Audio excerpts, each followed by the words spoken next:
Bonjour à tous, j'espère que vous allez bien. Alors je vous fais aujourd'hui une vidéo pour vous parler de graisse, de cellulite, parce qu'en fait j'en peux plus d'entendre tout et n'importe quoi, et d'entendre surtout les femmes se maltraiter personnellement et puis mutuellement en parlant de ça. Voilà, alors en fait c'est carrément un problème dont on parle pratiquement dans chacun des accompagnements que je fais quand il s'agit de perte de poids. L'objectif c'est la perte de poids et du coup on parle aussi de la cellulite. Et là, argle, argle. Dans un premier temps, je commence par expliquer que moi, ce que je veux faire dans ces accompagnements, c'est prendre la personne en charge d'une manière globale. Et donc, sa perte de poids, qui n'est donc pas un terme exact, hein, je vais expliquer pourquoi après, même si je trouve que c'est important de tenir compte de ce que la personne souhaite, pour moi, c'est un objectif qui est complètement secondaire. Ce qui est important, c'est de savoir pourquoi et comment les choses elles se sont déséquilibrées, et pourquoi la personne est arrivée à un moment de sa vie où elle trouve que ses formes ne lui conviennent plus, pourquoi son estime d'elle-même elle est à ce point dégradée qu'elle ne supporte plus son corps, ou pourquoi elle a laissé son corps devenir comme il est, qu'est-ce qui s'est passé, est-ce que c'est quelque chose de psychologique, d'affectif, voilà, en tout cas il y a eu des émotions qui se sont parlées de cette manière-là. Et puis, ou alors si la personne a, je sais pas, un traitement médicamenteux, quelque chose qui fait que ça s'est développé et que du coup, là, il faut faire quelque chose aussi parce que ça peut être une question de santé. C'est-à-dire que quand on est trop lourd, on peut avoir des problèmes, on va dire, collatéraux, c'est-à-dire des problèmes de genoux, même des problèmes de dos. Enfin, il peut y avoir tout un tas de choses, problèmes de dos quand on a une poitrine qui est très très forte. Il y a plein de choses qui peuvent arriver et découler du fait que il y a trop de gras. En fait, c'est ça. Parce qu'en fait, les gens me parlent du fait qu'ils veulent perdre du poids. Et bien souvent, c'est pas du poids qu'on veut perdre, c'est du gras. Parce que on parle de poids, le poids, c'est simplement la manière d'évaluer la composition, on va dire la composition corporelle d'une personne. Tout ce qui constitue son corps, ça va donner son poids. Et dans tous ces composantes, il y a la graisse. Et en fait, faut savoir ce que c'est que cette graisse et comment elle se répartit. Et il y a plusieurs sortes de graisse. Et la cellulite est une de ces formes de graisse. En fait, la cellulite, c'est simplement une inflammation de certains tissus, de certaines cellules. Et c'est quelque chose qui est féminin avant tout. Il y a aussi des hommes un petit peu, mais très peu, qui ont de la cellulite, mais a priori d'abord des femmes. Alors, je reviens sur le fait que dans mes accompagnements, évidemment, je tiens compte de ce paramètre-là, mais ce qui m'importe, c'est de savoir pourquoi, comment les choses elles se sont déséquilibrées, est-ce que c'est récent, est-ce qu'il y a toujours eu des histoires, par exemple, de yo-yo. J'entends très souvent des femmes qui me disent, oui, en fait, il y a 5 ans, j'avais pris 20 kilos parce que, je sais pas, il s'était passé quelque chose de particulier. Elles analysent vraiment le fait que quelque chose avait perturbé leur équilibre, perturbé l'harmonie, et que du coup, elles ont pris du poids. Puis elles ont perdu tout ce poids, elles ont même perdu plus que ça. Et puis très rapidement, après avoir terminé un régime, elles ont repris du poids et elles ont même repris un peu plus de poids. Et puis de nouveau, elles en ont perdu. Et puis ça, c'est ce qu'on appelle le phénomène yo-yo. Ce que je comprends pas, c'est comment est-ce qu'il est possible d'accepter ça et d'accepter de reprendre du poids quand on en a perdu autant et quand on s'est souvent fait du mal pour en perdre autant, sans chercher à comprendre ce qui se passe, parce que c'est ça qui est important. Et surtout en continuant à se flageller ou à s'auto-dégrader en se faisant vendre des trucs miracles et en acceptant de faire semblant de croire que ça va fonctionner.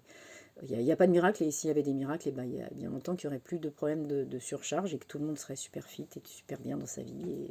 Et voilà. En fait, on est des organismes en évolution et si on n'en tient pas compte, ça ne peut pas fonctionner. Dans une précédente vidéo, je vous avais parlé du fait que les choses s'ancrent, comment dire, s'impriment en nous à une certaine période de la vie. Entre 0 et 7 ans, les choses s'impriment. Le reste, c'est les événements qui vont se produire dans la vie et qui vont être récurrents et qui vont avoir un rapport avec cette formation initiale. Et donc, on va reproduire des schémas tant qu'on n'a pas donné du sens à ce qui se produit et l'écho que ça a avec notre passé. Et quand il y a des déséquilibres, et par exemple des prises de poids qui sont d'un seul coup, alors il peut y avoir, j'ai bien dit, il peut y avoir des problèmes de maladie et du coup aussi de la chimie qui entre en jeu et qui fait qu'on va grossir ou maigrir. Pour ce qui est de la cellulite, Parce qu'une fois qu'on a posé le fait que, bah, voilà, on est un organisme en mouvement, en évolution, et donc que notre organisme, c'est notre corps, mais c'est pas seulement notre corps, hein, c'est tout ce qui nous constitue, bah, une fois qu'on a posé ça, on peut commencer à travailler et à savoir pourquoi la personne, elle ne se supporte pas donc, dans l'état où elle est. Sa cellulite, la cellulite, donc, c'est donc une inflammation des cellules. Et ce qui ne plaît pas en général dans la cellulite, c'est l'aspect que donne cette inflammation à la peau. Les femmes qui me parlent de ça, ou que j'entends parler entre elles, et des fois j'entends des choses, je me dis, mais en fait, la personne qui parle sans compassion à une autre, simplement, elle ne se regarde pas. Et je ne suis pas en train de juger le fait que l'une a plus ou moins de cellulite. Simplement, je suis en train de regarder deux femmes, qui sont donc deux femmes, et qui n'admettent pas que l'une développe des caractéristiques propres à son genre, et qu'elle les développe d'une manière un tout petit peu plus visible qu'elle-même. La cellulite, c'est un truc quasiment inéluctable. À partir de 40 ans, la femme qui n'a pas de cellulite, ben, c'est qu'elle a mis en place énormément de choses dans sa vie bien avant, et que surtout, elle a une génétique qui lui permet de ne pas reproduire ce que sa mère a été, ce que sa grand-mère a déjà été. Et le problème, il est actuel, j'ai envie de dire, c'est maintenant, les choses sont basées sur l'apparence, et plus sur le fait qu'on va avoir l'air de quelque chose plutôt que d'autre chose. Ce qu'elles veulent, les femmes, c'est avoir la peau aussi bien tendue sur leurs mollets que sur leurs cuisses, que sur leurs fesses, que sur leur ventre. Et en fait, c'est déjà... Enfin, je veux dire, c'est un simple constat de bon sens. Ce ne sont pas les mêmes parties. Donc, il est normal que les choses ne soient pas tendues de la même manière. Point barre. Après ça, on peut rentrer dans le détail et se demander ce qui se passe vraiment au niveau physiologique, qu'est-ce qui s'est déséquilibré, qu'est-ce que c'est que cette inflammation, pourquoi est-ce que c'est à partir de 40 ans, etc. Mais à partir du moment où on pose que c'est vraiment une des caractéristiques de la femme, on pourrait aussi se dire, alors ben, du coup, la poussée mammaire, le fait d'avoir de la poitrine, le fait d'avoir des règles, des cycles, et d'accepter ou non d'avoir du sang et le fait d'avoir des bouffées de chaleur, de vivre une ménopause d'une manière ou d'une autre, puis d'avoir des vagues émotionnelles, etc. Et tout ça, je me rends compte que plus j'avance, plus je me rends compte que c'est posé comme étant des problèmes et des infirmités, des handicaps. Et en fait, ça me bouleverse. Et j'ai pas du tout envie de travailler sur le fait qu'il faut supprimer ça. Oui, quand c'est une vraie gêne, on essaye de trouver des moyens. Et par exemple, les bouffées de chaleur, on peut très bien les traiter avec le shiatsu, on peut le traiter avec du magnétisme. Il y a différents... pour amoindrir les effets qui sont parfois vraiment désagréables. Mais il faut quand même, à un moment donné, accepter d'être un corps vivant et qu'il y a il y a des manifestations de cette vie, et que ça, la cellulite, c'est une manifestation de la vie. Alors on va me dire, mais non, mais en fait, il y a des filles qui n'ont pas de cellulite, il y en a très très peu. Hein. Je n'ai pas été chercher de statistiques, parce que j'aime pas, en fait, dans mes vidéos, je ne vais pas creuser dans la recherche. Si vous avez envie de le faire, vous pouvez le faire. Et puis, on peut aussi en discuter en privé. Et voilà, là, c'est simplement, j'interpelle, parce que en fait, je vois trop de malheur avec ça. En fait, y a aussi une autre chose, c'est qu'on ne fait pas la distinction entre les différentes formes de graisse. On a plein de formes de graisse. La graisse, en fait, c'est un filtre. En premier lieu, ce qui se passe, c'est que on va donner à manger à notre corps, et on vit dans un monde où on lui donne absolument tout et n'importe quoi. Je le dis en étant super détendue, je regarde autour de moi, il y a de plus en plus de personnes qui ont des problèmes de surcharge, il y a des problèmes de prise de gras, vraiment de gras. Et en fait, bah, c'est pas grave, hein, on peut être gras. Le problème, c'est qu'on n'a pas besoin de ce gras. On n'en a pas besoin parce qu'on a des vies sédentaires, on a des vies, on a des maisons qui sont chauffées, on a cette énergie qui est stockée, on n'en a pas besoin. Alors, ce qui se passe, c'est que quand vous mangez des produits qui sont très très raffinés, qui sont transformés, etc., le corps ne va retenir que ce dont il a besoin, ce qui va arriver à synthétiser, ce qui va lui permettre de produire une énergie propre. Tout le reste, c'est stocké en périphérie, et tout le reste, c'est dans votre graisse. Quand vous faites un jeûne, par exemple, vous sentez très bien ces choses-là, et on dit que à ce moment-là, on va faire une détox. La détox, hein, c'est pas un truc mystique où d'un seul coup, c'est pareil, j'entends des choses à propos de la détox qui sont juste hallucinantes. il suffit des fois de boire une tisane pendant 10 jours et on est détoxifié. Mais tu rigoles ou quoi? Une détox, c'est ton organisme, il a besoin de bien d'autres choses. Il a d'abord besoin qu'on lui fiche la paix, et certainement pas en l'abreuvant d'autres trucs miraculeux. Il a déjà besoin de se reposer. Détoxifier, on le fait toutes les nuits quand on jeûne, quand on mange pas. On amorce cette détox. Et donc, à partir du moment où on va laisser à l'organisme le temps de, d'une part, d'assimiler ce qu'on lui apporte, et qu'on lui apporte des aliments dont il a besoin, qu'il va réussir à synthétiser, à partir du moment où on lui laisse le temps de synthétiser ces aliments, puis de se reposer, quand vous allez faire, je sais pas moi, j'ai envie de dire du sport par exemple. On va faire du sport, donc on va manger quelque chose pour avoir un petit peu d'énergie. On va faire notre sport et après le sport, qu'est-ce qu'on va faire? On va se reposer, on va faire ce qu'on appelle une récup et puis on va réalimenter notre corps pour faire repartir la machine et on va essayer de lui donner ce qui est bon pour lui pour se restaurer, pour se reconstituer cellulairement tout simplement. Et on vit dans un monde où on n'est pas du tout là-dedans, on est dans... tout est déséquilibré, on bouffe n'importe quoi, on agit n'importe comment, on pense à l'envers et on n'admet pas simplement voilà, d'être un organisme en évolution.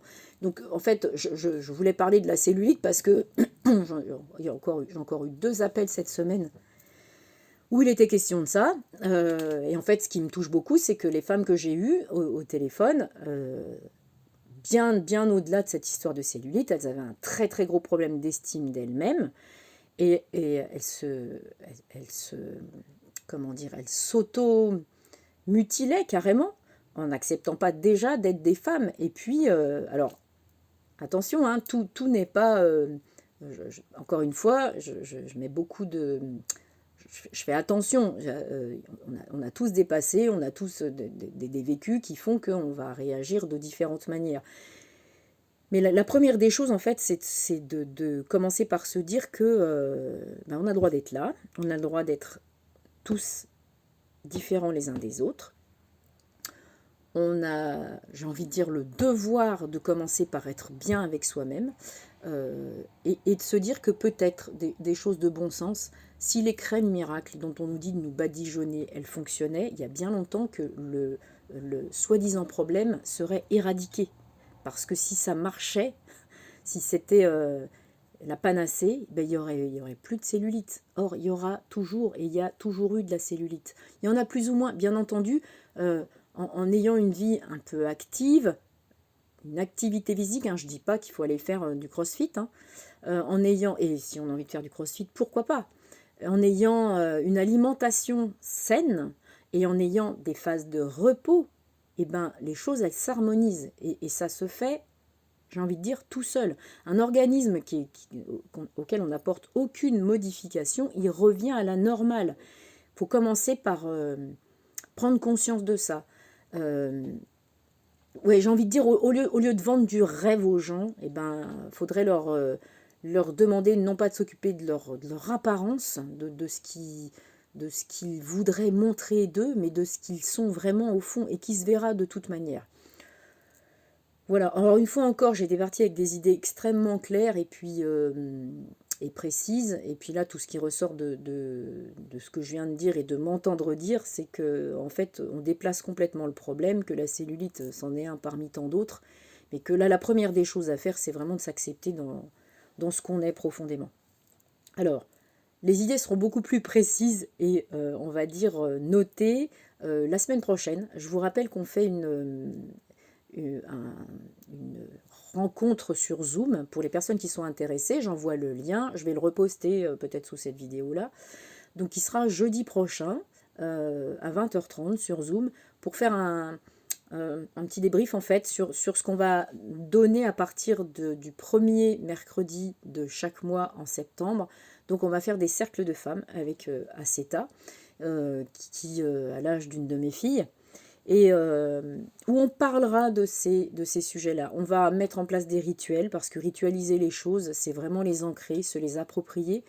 On va donc parler de notre féminin sacré, on va parler du fait simplement qu'on est des femmes, on va essayer d'échanger avec bienveillance les unes avec les autres, On va essayer aussi de rendre plus lisible ce qu'on est, parce que je me rends compte que pour les hommes qui nous entourent, c'est pas forcément toujours simple de vivre avec nous, parce qu'on est vraiment des êtres différents. C'est-à-dire qu'ils ont une compréhension des choses, on en a une autre, et puis nous, on a un vécu avec un corps qui est très très particulier, et puis un passé en fait qui est aussi très très particulier. Il y a des choses ancestrales qui sont qu'on a perdues. Et pour eux, c'est déjà compliqué pour nous de les lire alors qu'on est dedans. Et j'imagine que pour eux, c'est encore plus compliqué si on ne leur donne pas le lexique. Et que parfois, il suffit de pas grand-chose pour que des situations se décristallisent, etc. Et puis voilà, donc si vous êtes intéressé pour participer à ces cercles de femmes, eh ben vous pouvez me mettre un message. Et donc jeudi prochain, ce sera, on va dire, une réunion d'information, voilà, pour savoir ce qui va se passer après, donc tous les premiers mercredis de chaque mois. Et on fera des sessions qui seront en présentiel, donc ici, chez moi, et puis des sessions, en fait, qui seront également via Zoom. Voilà, donc on essaiera de faire les choses de manière simultanée pour vraiment créer quelque chose de, j'ai envie de dire, de vraiment bienveillant grande échelle, et que vous puissiez vous aussi faire ce genre de choses. Ritualiser, c'est quelque chose de très très simple. C'est d'abord prendre le temps de conscientiser les choses. Voilà, sur ce, je vous souhaite vraiment une belle journée.